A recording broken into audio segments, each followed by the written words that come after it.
Hey everybody, it's HR Famous. I'm Tim Sackett. I'm back with another episode, and I'm with a friend of mine, Dinah Alobeid. Why is Yes. the bumper music starting again? I don't know. We just love this music. I know. Look at it, just keeps going. Like, no, stop.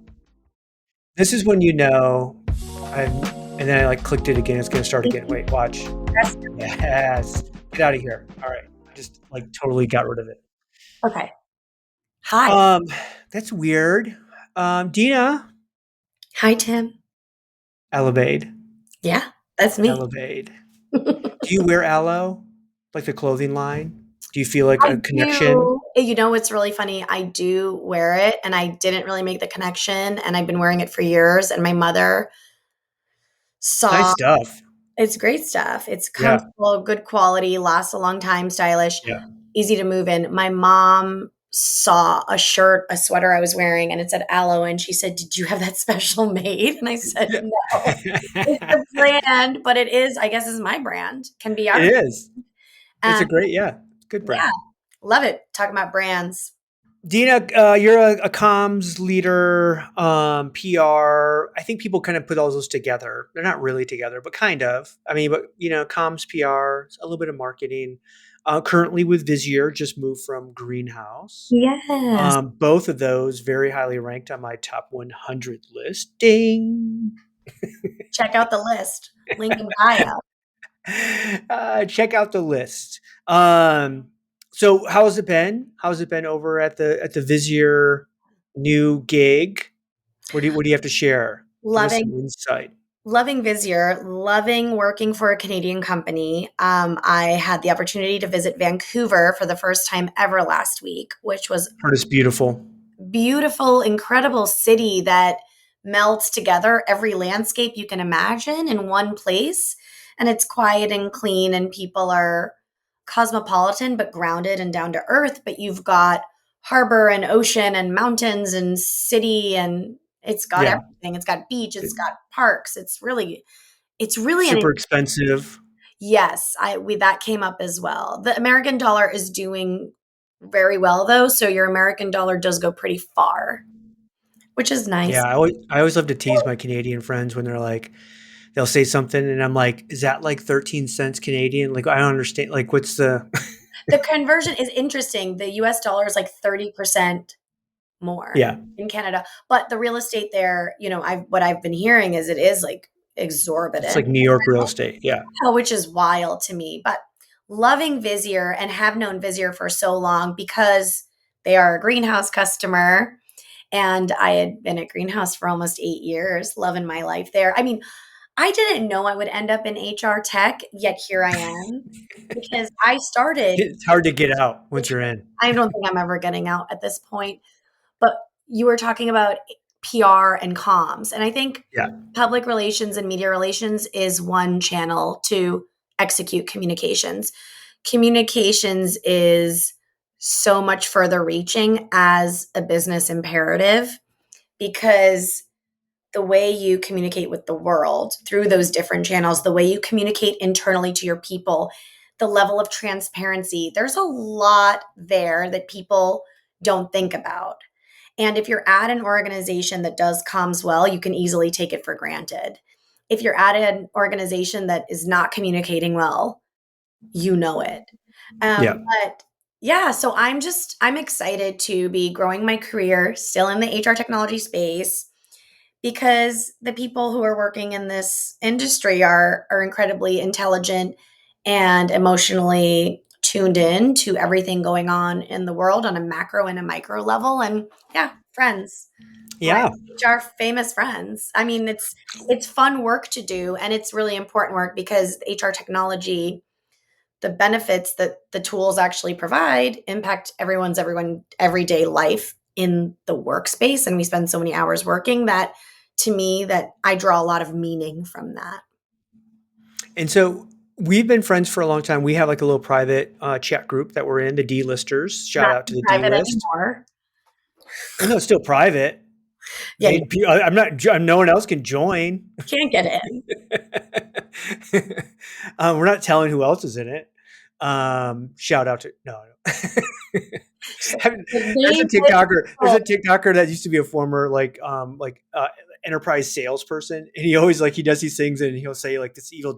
He's like shout out George, like that's George is his former manager. He always does a shout out to George, which I love. Oh, I love that. Yeah. Also, but you also are an author. You do really dirty, smutty romance novels, right? Is that No, it? No, I what are they? have not published novels yet. I've written a couple and I've published some short Are stories. they smutty? They're not, well, there's some fun there are some fun scenes that are realistic to the human experience, but my short stories are actually a little dystopian, a little dark, the darker side of the human experience and Okay.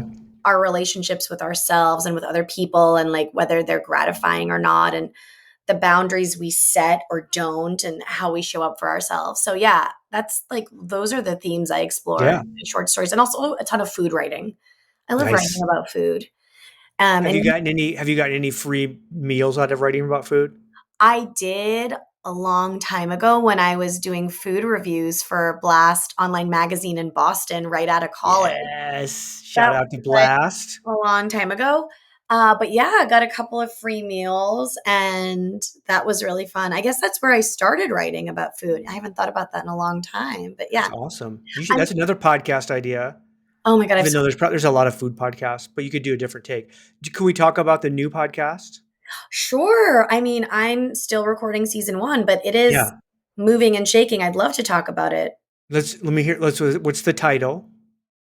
I am in currently recording season 1 of a new podcast Yes. called Play This at My Funeral. Play this at my funeral. Play This at My Funeral. And it is really a deep dive with all my wonderful guests, friends, honored thought leaders, digging into, yes, the music that celebrates our life, that are indicative of specific moments, but also just like a deep dive on existentialism and grief and talking about the different elements of music that have shaped us in different periods. And I've had some of the most interesting conversations so far recording it. It has been the most fun I've ever had doing quote work. Yeah. And I'm loving it. Tim will be on it. I'm hopefully going to get him into season 1, but We're time, efforting. We're timing. efforting. Yeah, trying to get this in. It's so busy. But thank Um, you. It's so much fun. And I'm always doing too many things. I have a newsletter, blah, blah, blah. You can find out more at dinahsusanalobeid.com. Alobeid. Um, Now I'm going to say that 1,000 times. So I'm not going to ask you a question that's a song that's on your list for your funeral. I will ask you what was your wedding song. Oh, this is a fun one. Yeah. Latch by Disclosure, but it was an acoustic version sung by my friend Laura Cancio Padilla. She plays guitar. She's a musician. Yeah. She's part of this incredible band, Apollo Saunders, for a long time. And she recorded herself playing acoustic guitar and then sang over it live at the wedding. Now, did you have to do a shorter version or was it already a short song? It's already a short song, and we did. Oh, and I should say Sam Smith and Disclosure, Yeah. and it Yeah. was the acoustic version. Nice. We did 2 minutes, and we didn't do a crazy choreographed dance, which is funny because I'm a dancer. Greg is not a dancer. We'd had gotten a couple moves. We practiced a couple moves, but we sort of wung it, which is Yeah. fine. That's fine. It wasn't perfect. I think I strive a lot for perfection, but that never ends up happening. But yeah, we did about 2 minutes because people are standing around watching you dance. They don't want to. So here, like my wife told me this, and I said, no, I want the full song. It's our Oh, time. And then when you're 2 minutes into it, I go, guess what? You were right. You were right. This wait, 4-minute song what was the is an song? eternity with 500 people watching you. What was the song? So I'm not going to lie. I don't remember because here's the joke. And this will come up on our pod. So we'll give a preview of the Yeah, Tim, teaser. funeral. I always wanted LL Cool J, "Mama's Gonna Knock You Out" because I thought it was funny if that also would come on, and I just wouldn't give up on it, and she was like, "Absolutely not, absolutely not." Even her parents were like, "Is he serious?" And I just wouldn't give up on it. I wasn't serious. I just thought it was funny. So we didn't have that one, but when everyone asked me what my wedding song is, I always go LL Cool J, "Mama's Gonna Knock You Out." You don't even remember? Okay, please ask him in No, preparation. I'm pretty sure it was like a Phil Collins, some like Genesis song. I don't. I should remember this, Groovy except Kind of the Love. LL Cool J song is way better. I hope it was Phil Collins' Groovy Kind of Love. I don't think it was that one. Okay, well, find out. Make I sure will find out. By the way, you have a son, Jude, who's adorable. Jesus. it's beautiful. I would buy all that Jude stock. So did you have a song for him? So like my wife has 3 songs for all of our boys. Oh, And like literally she would dance with them and play that song over and over like when they were little. Um and so like True Colors was oh, Keaton, my oldest. Brother Bear from the is that no from the there's a Phil Collins song from Brother Bear, and then there's also a Tarzan one. Anyways, you. all boys have like a song, you know. I love that. I mean, I have many songs for Jude, but the most obvious one is Hey Hey Jude. Jude. Oh yeah, And it is such a beautiful song that it he is. wrote for his son. Well, that he wrote for his friend, son Julian. Is he like that when that song plays because it has his name Oh, in it? he's been singing it since he could barely talk. That is his song. He's got the melody perfect. Like I love it. so good. But also, there's a song by Imogen Heap called The Happy Song. And Imogen Heap wrote it when she first had her daughter. And you can hear her daughter giggling in parts of the song. And she uses these like helicopter sounds. And it is the most joyful, upbeat song. I haven't listened to it in a while. I'm going to listen to it with my son when he, in a little later today. But listen to Imogen Heap's The Happy Song because it is so Yeah, beautiful. It's so joyful. It makes you want to like run outside and run across a field and like jump onto a swing. And yeah, I think yeah. this has now turned into my music podcast. I know. Well, I always like I told people when I came back for with HR Famous, I was just going to talk to people I really want to talk to. Yeah, I don't care what we talk about. what's a better way to work than having fun? My wife also did a song for all the boys where she would when she would wake them up in the morning, she would just have this song she would sing. She made it up and it was like, "Good Oh, morning, good morning, good morning, good morning to the whole wide world." And they would smile and be like, "Oh, mom's here," you know. And so like we still sing that. and your boys are grown ass boys. I love I that. don't sing it to them now. We Oh, kind of like just make to fun of it each to other. each other. Yeah. And we keep waiting for a grandchild to come. So we'll see. Then Oh, we'll probably sing it to that person. Cameron, Keaton, you guys, Cam, you hearing this? Right? Like, let's go. They're like, heck no. They're not even Grandpappy's engaged ready. yet. 100%. No, I did bring you on for a purpose Oh, because there's been a couple of corporate comms things that happened. The big one yeah. is obviously the Coldplay, Kiss, Cam, Astronomer. But the other piece of it that we can now talk about is the Astronomer response, which is brilliant with Gwyneth Paltrow. I mean, just amazing. Give that person a raise who came up with that. Here's my thing. You know that's a small company, 300 people. They probably don't even have a comms person. No, they might. The CMO.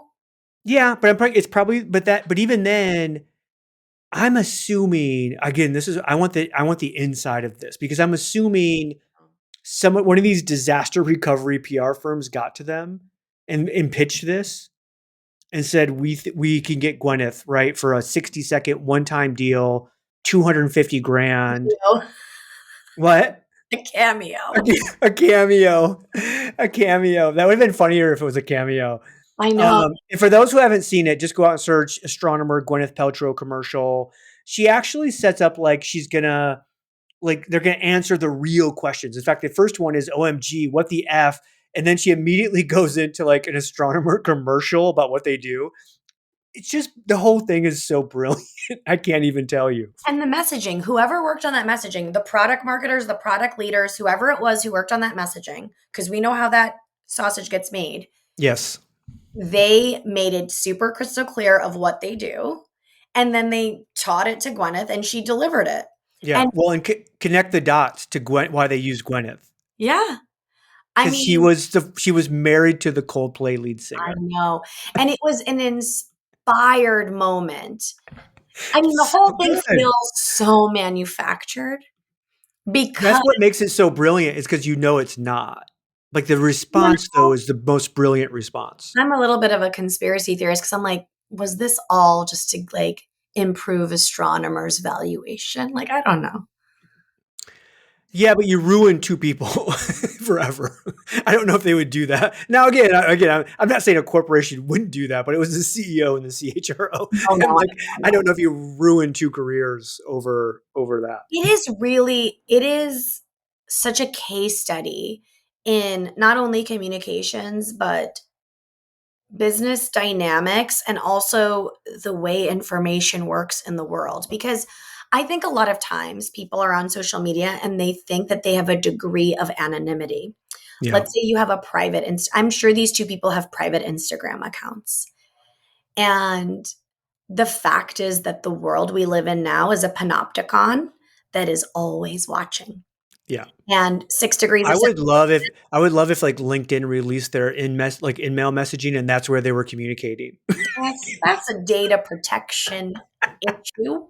And I don't think they're going to do that. But all of that to say, the 6 degrees of separation, Kevin Bacon, is a real thing. And how you behave in the world is not only a reflection of you and your family and your community, but of your workplace. And I think I mean, listen, I get that we're all human and people make mistakes. And would I want my biggest mistake broadcast on a jumbotron and all across the internet and business press? Nope. No, I No. don't. Nobody that's the like nobody wants their worst moments to be that public. That's what it makes it so captivating, you know.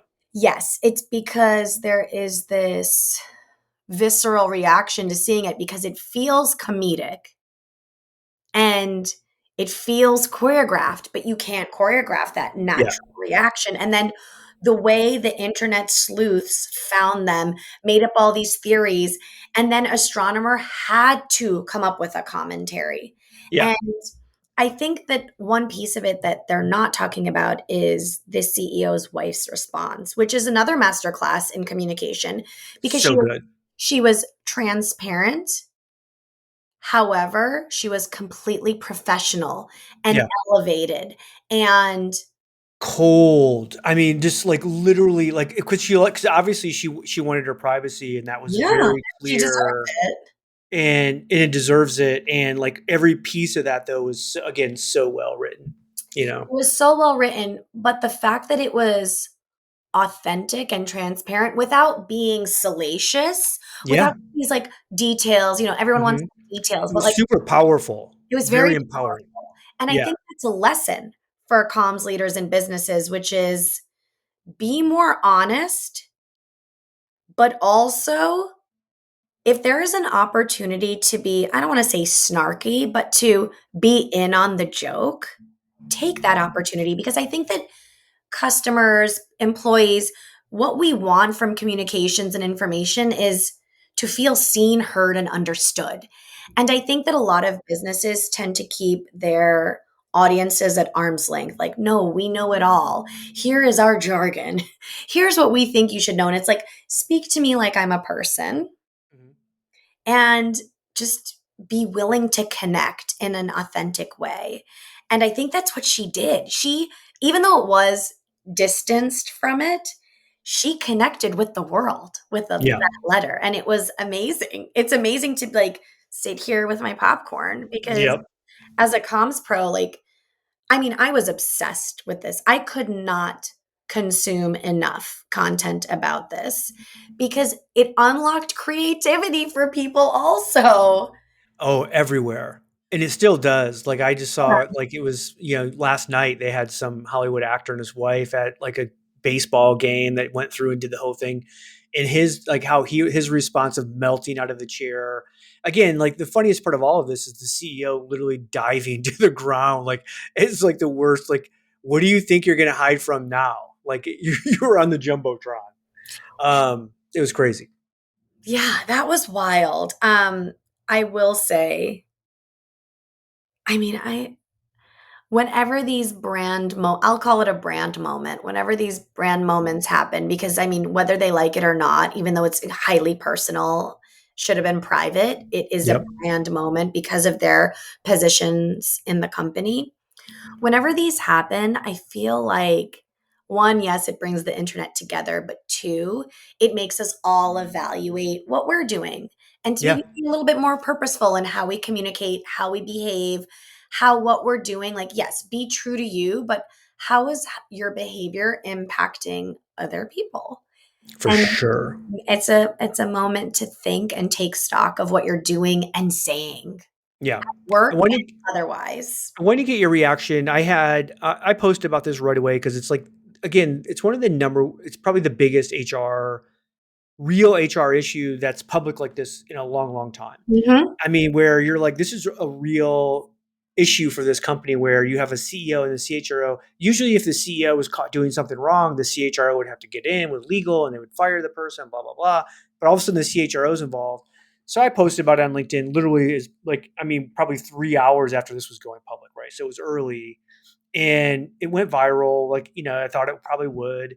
But then about 4 hours into it is when the pushback started happening where, oh, this person they have families and like blah blah blah. And my always thing was like, why the hell do I care about their family more than they did? Like, again, I didn't do this and Yeah. put this out there because like I'm making fun of them. It was more about like this is a real issue, right? That's It's an happening. actual HR issue that, like, CHROs will contend with, Yes. have contended with for all of time as long as the position has existed. Yeah. You've heard about it so many times, people having to, like, divulge their interpersonal relationships at Yeah. work. Like, there is a way to do it, and every company has a policy on it. Yes. It Yeah. is a And real this issue, it's not person just and a this joke. person clearly knew the policy. They probably wrote it Everybody wrote the policy. or signed off on it. Well, both of them really. But no, so Lori Rudiman, our friend, Oh, she was like, Tim, like, the worst of all of this is that a year from now, I mean, this guy will take his hits, blah, blah, blah, but some other startup will give him a chance to be CEO, blah, blah, blah. She will never be a CHRO ever again. yeah, I think that And I like, you're like, God, is so true and so crappy all at once. yeah, it's because of the nature of the work of HR where there is this expectation of flawlessness and, like, Isn't it you're weird? We expect more out of our HR leader than a CEO. poor HR leaders because it's just like you're still a C-level executive, but there is this, like, well, you've made the rules, so you must adhere to them and, forget your human nature. And I can't even imagine being an HR business partner and contending with all of the interpersonal issues and tensions and challenges and situations that arise, medical and, all of Yep. the things that happen in the workplace, because at the end of the day, we are all human beings trying to relate to other human beings, trying to hopefully do good in the world, bring out good products, manage people, help people get promoted, put out the good software, do all that good work. But yeah, at the end of the day, we're all human beings in relation with one another, and it's hard because all of the challenges that come with that outside of work tend to come in the workplace as well, because how can you avoid it? Just be a robot? Yeah. That's a whole other conversation that we can Right. talk about, but All right. So there's another one that came up. This just came up this past week. yeah, of And this course. is American Eagle, the clothing brand or the clothing store. I guess they have their own brand. Yeah, And they did a commercial with Sydney Sweeney, blonde actress, model, social Lotus, media. Euphoria, Yeah. beautiful Just young lady. crazy beautiful. Hmm. And the concept of the commercial was her basically saying, or I don't even know if she says it or not, but basically like the writing of the commercial is, I have great genes.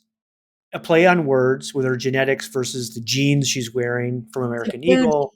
denim commercial. Very denim commercial, a Got it. very corporate traditional, like, I mean, because he has like a Mustang in it. Like, it just seems very Americana-ish And it's kind a of. pun. It Jeans. is a pun. It's supposed to be. You're just having fun.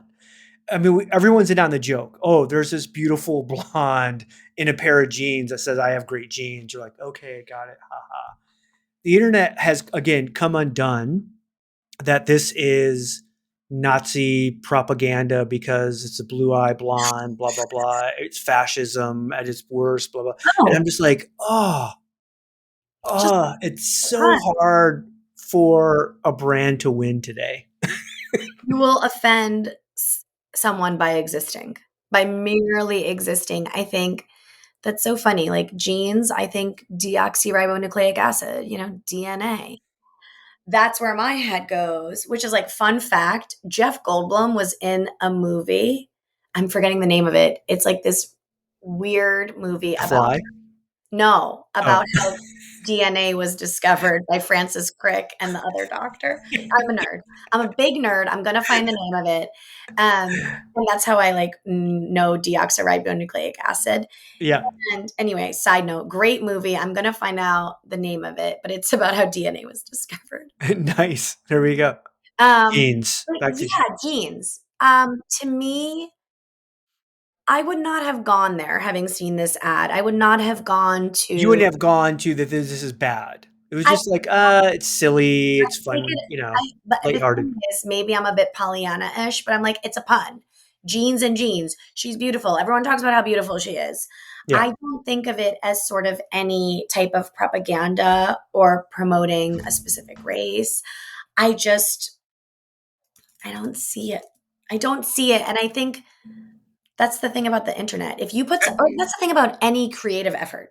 Yeah. Writing, a poem, a movie, an email customer newsletter, like whatever you put out, someone will take issue with it because you didn't use the Oxford comma, or why do you think you know better than me, or you send me too many emails. Like there's always something. You can't please everyone. So, Yeah. I mean, I'm not surprised it's getting backlash, but it's almost like, what can you produce that won't get backlash? I guess Ted Lasso Well, no, like, but I is mean, the you can produce stuff because it gets there's stuff that's produced every single day that doesn't get backlash. You know what? You don't remember it. yeah. It's so vanilla, you don't remember it. Well, that's the thing. It's like, but do you want to just play it safe, I guess? The movie is called Double Helix. Yes. 19 I what Double year? Helix. There you go. Jeff It's so Goldblum. good. I loved it. It is I very think he must have won some kind of an award for it. I don't know. 1987. He he he he now just wins apartment.com commercial awards. He's doing a lot of great commercials, isn't he? And He's Wiglet, a, I guess. I think he's a really good actor. I Like love it's Jeff crazy. Goldblum. Fun fact, my dad is Jeff Goldblum's doppelganger There as you well. go. That's why you like him. But back to Sydney and her great genes.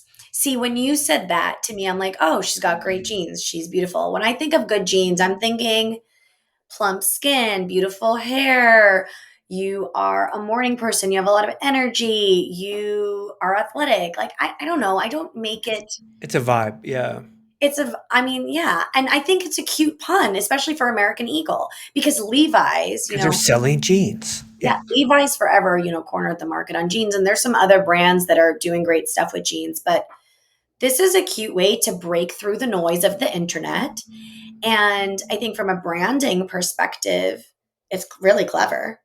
I mean, they invested in one of the top people in the zeitgeist right Here's now. here's the thing that like again, and I'm sure like at this point, I'm sure now they're thinking of it like if you all of a sudden had Halle Berry do that same exact thing, Yeah. another woman with amazing genes I just got great jeans. and beautiful, and there's all of a sudden the internet's fine with it. And you're just like, oh, can you see why Would again they why have that's wrong? Like, what's wrong with this young, white female doing the same commercial? It's not. It's fine. well, here's the thing. I feel like someone would have taken issue to it.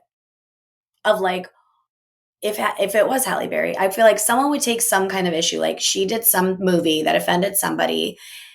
You can't Someone's always going to be offended. someone is because the thing is, that's the human experience. There are 8 billion different perspectives. And try as hard as we might to have empathy, which I think is a lot of the job of comms, is to try to have empathy and try to communicate with people in a way that they will understand and really hear. We can't know what their experience is. And I think that that's okay.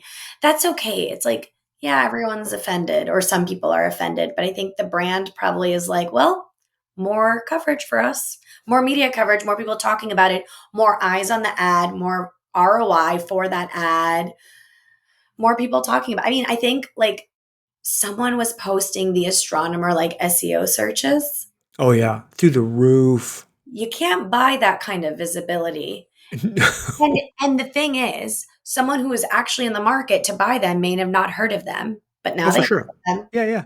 Oh, yeah. No, it definitely increased their value. Like, there's no doubt about that, from that standpoint. So The let's take this full circle back to Visier. Now you're head of comms and you have to tell people what you guys do. Um, because that's one of the things that when I did the top 100 list that I thought was so interesting is that so many people came to me and goes, "Hey, you said this about us and that's not who we are." I'm like, "Oh, okay."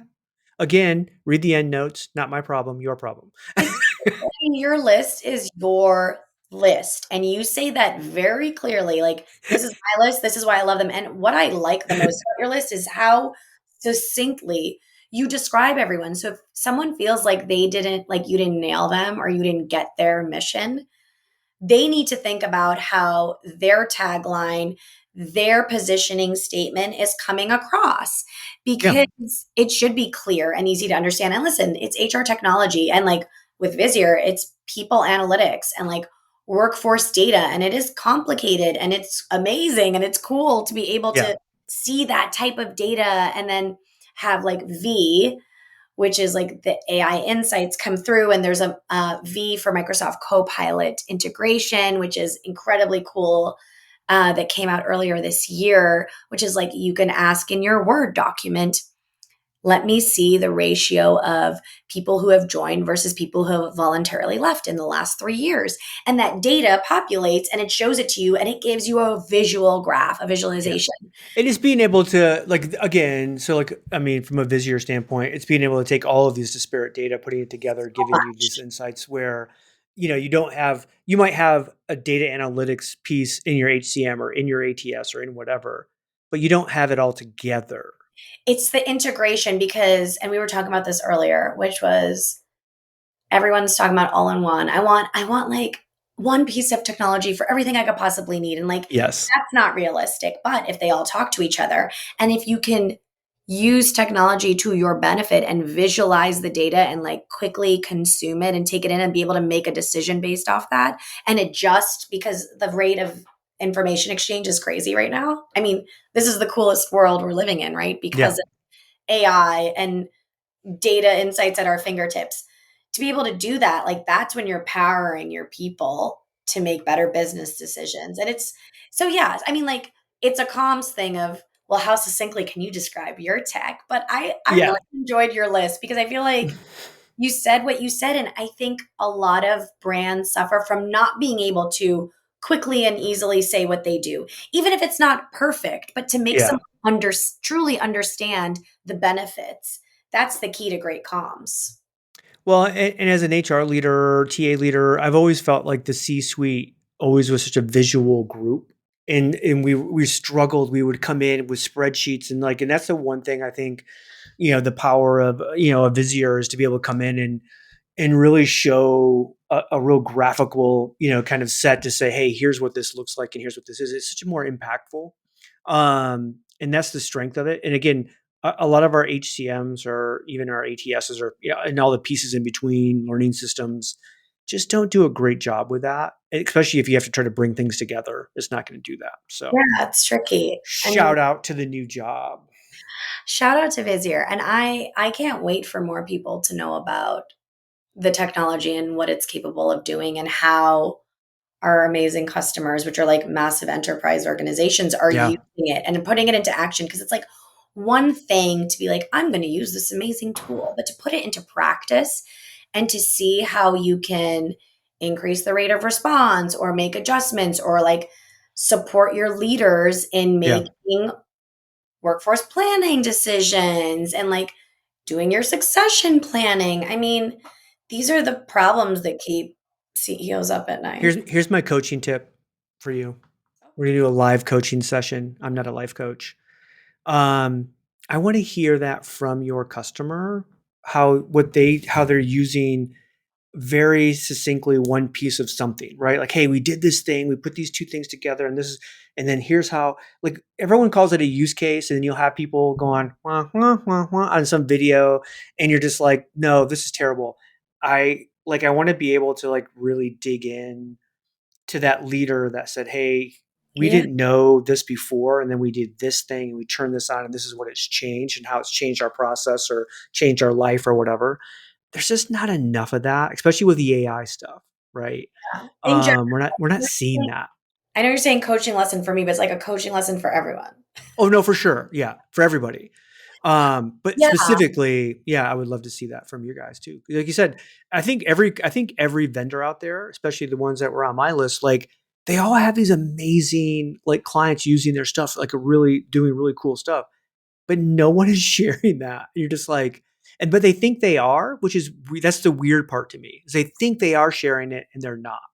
I think what it is, especially in our industry of HR tech, is that it's so caveated in this story. And I think at the end of the day, because we're being bombarded by information, what people want to see is like, this was the before state, this was the after state, numbers, visualization. Like people want to understand it. You can build the story out on top of it as a talk Yeah, track.